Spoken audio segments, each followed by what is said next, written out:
दोस्तों आज हम आपको जापान और साउथ कोरिया देश की जबरदस्त टेक्नोलॉजी के बारे में बताएंगे जो आपने कभी नहीं देखी होगी।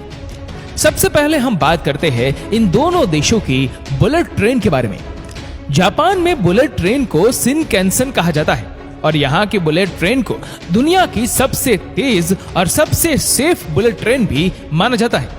यहाँ चलने वाली बुलेट ट्रेन की मैक्सिमम स्पीड 320 किलोमीटर है। इसके अलावा यहाँ की ट्रेन की सीट का आप मल्टीपल यूज कर सकते हैं। दोस्तों यहाँ की ट्रेन अगर टाइम से लेट हो जाती है तो ट्रेन मैनेजमेंट पैसेंजर उनको पैसे भी वापस करने के लिए तैयार रहती है। अब दोस्तों जापान है तो ये भी पॉसिबल है। वहीं अगर हम बात करें साउथ कोरिया की तो यहाँ भी साउथ कोरिया जापान से एक कदम आगे है। यहाँ पर KTX चांचियोन नाम की एक बुलेट ट्रेन है जो 330 किलोमीटर प्रति घंटे की रफ्तार से दौड़ती है। वैसे यहाँ की बुलेट ट्रेन को KTX कहा जाता है, यानी कि कोरियन ट्रेन एक्सप्रेस, जो कि अंदर से क्लासिक लुक देने के साथ ही पैसेंजर को शानदार एक्सपीरियंस भी करवाती है। दोस्तों साउथ कोरिया ने अपने देश में 2 सीटर पैसेंजर ड्रोन्स को उड़ाना शुरू किया था। इसे खास तौर पर उन लोगों के लिए बनाया गया है जिनके पास समय की कमी होती है। इसके लिए वहां पर जगह जगह मिनी हेलीपैड भी बनाए गए। वैसे दोस्तों साउथ कोरिया की देखा देखी में जापान ने भी अपने देश में 2023 तक एयर टैक्सी को उड़ाने की तैयारियां कर ली है। अब दोस्तों ये तो आप जानते ही होंगे कि जब हमारे देश भारत में कोई हाईवे बनाया जाता है तो उस हाईवे के रास्ते में आने वाले पेड़ पौधों और बिल्डिंग्स को तोड़ दिया जाता है। लेकिन दोस्तों जापान इस मामले में दुनिया के किसी भी देश से बिल्कुल अलग है। जापान में अगर किसी हाईवे को बनाते समय कोई बिल्डिंग उस हाईवे के रास्ते में आ जाती है तो उसे तोड़ा नहीं जाता, बल्कि उस हाईवे को उस बिल्डिंग के बीच से निकाल दिया जाता है। जी हाँ दोस्तों, आपने बिल्कुल सही सुना। दोस्तों ये हाईवे इस बिल्डिंग के बीच से होती हुई जा रही है। दरअसल दोस्तों जापान के ओसाका शहर में 16 मंजिल की एक इमारत है जिसका नाम है गिटार बिल्डिंग, और इस बिल्डिंग की खासियत यह है कि इसके बीचों बीच से एक हाईवे गुजरता है और ऐसा करने वाला जापान दुनिया का एकमात्र देश बन गया है।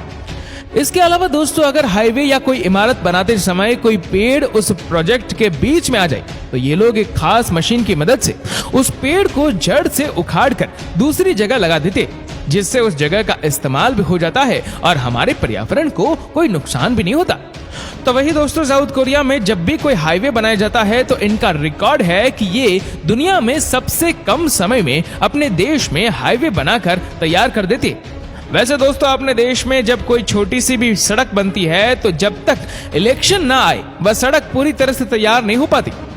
अब दोस्तों हमने आपको ये तो बता दिया कि जापान और साउथ कोरिया दोनों ही देश टेक्नोलॉजी से सेक्टर में किसी दूसरे देश की तुलना में काफी आगे हैं। दोस्तों यहाँ के टीचर्स की एक और खास बात है कि यहाँ के टीचर्स कभी भी रेड पेन का इस्तेमाल नहीं करते। दरअसल साउथ कोरिया में लोग रेड इंक का इस्तेमाल करने से डरते हैं। यहाँ के लोगों को ऐसा मानना है कि रेड कलर खून का रंग होता है, इसलिए ये रंग मौत का साइन है, इसलिए यहाँ के लोग रेड कलर का इस्तेमाल नहीं करते। दोस्तों अब हम आपको इन दोनों देशों की एग्रीकल्चर टेक्नोलॉजी के बारे में बताते हैं। दोस्तों भारत में चावल की खेती जिस प्रकार से की जाती है उसी तरह दुनिया के कई देशों में चावल की खेती की जाती है, लेकिन जापान ने इसमें भी कुछ अलग ही कर दिखाया। जापान चावल की खेती के लिए कुछ ऐसा करता है जैसा आप स्क्रीन पर देख रहे हैं। दरअसल ये जापानीज लोग सबसे पहले चावल को अलग उगा देते हैं, फिर एक ट्रैक्टर में इनको रखा जाता है और ये अपने आप ही उगते रहते हैं। दोस्तों अब अगर बात करें साउथ कोरिया की तो वहां पर खेती ट्रेडिशनल वे में ही की जाती है, लेकिन खेती के बाद उसमें छुपे हुए कीड़ों को मारने के लिए हेलीकॉप्टर का इस्तेमाल किया जाता है। आप देख सकते हैं कि कैसे इसमें दवा भरी जा रही है और उसके बाद उसे खेतों में छिड़का जा रहा है। इससे बहुत कम समय में खेती में काफी अच्छा रिजल्ट मिलता है। सच में दोस्तों टेक्नोलॉजी और समय बचाने के मामले में ये दोनों ही देश बहुत ज्यादा आगे हैं। दोस्तों ये देखिए जापान का एक ऐसा पब्लिक टॉयलेट जो पूरा कांच का बना हुआ है और पूरा का पूरा ट्रांसपेरेंट भी है, लेकिन इसकी खास बात यह है कि जब आप इसके अंदर जाएंगे और उसे लॉक करेंगे तो ये ट्रांसपेरेंट ग्लास अपने आप नॉन ट्रांसपेरेंट ग्लास में बदल जाएगा। अब दोस्तों जापान की बात हो रही है और वेंडिंग मशीन का नाम ना आए ऐसा कैसे हो सकता है? आपने कई वीडियोस में जापान की वेंडिंग मशीन के बारे में सुना होगा, लेकिन दोस्तों जापान दुनिया का पहला ऐसा देश है जहां की वेंडिंग मशीन में आपको कपड़े और जूते जैसी चीजें भी आसानी से मिल जाएंगे। और अगर आप कोई पप्पी खरीदने का प्लान करें तो वो भी आपको यहाँ के वेंडिंग मशीन में आसानी से मिल जाएगा। दोस्तों साउथ कोरिया भले ही वेंडिंग मशीन वाले डिपार्टमेंट में जापान से पीछे रह गया हो, लेकिन अपने इंटरनेट स्पीड के मामले में इसने जापान को भी आज पीछे छोड़ दिया है।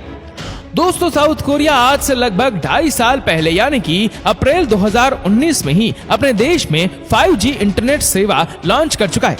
दोस्तों वैसे तो आपने साई-फाई डोर तो मूवीज में देखी होगी जो अपने आप खुल जाती है, लेकिन आपको बता दें कि वह सब मूवीज में कंप्यूटराइज होता है। लेकिन दोस्तों जापान ने इस टेक्निक को रियलिटी में करके दिखाया है। दरअसल जापान ने नेक्सफेक्स ई-टाफ नाम का एक ऑटोमेटिक डोर लॉन्च किया है जो अपने आप खुल जाता है।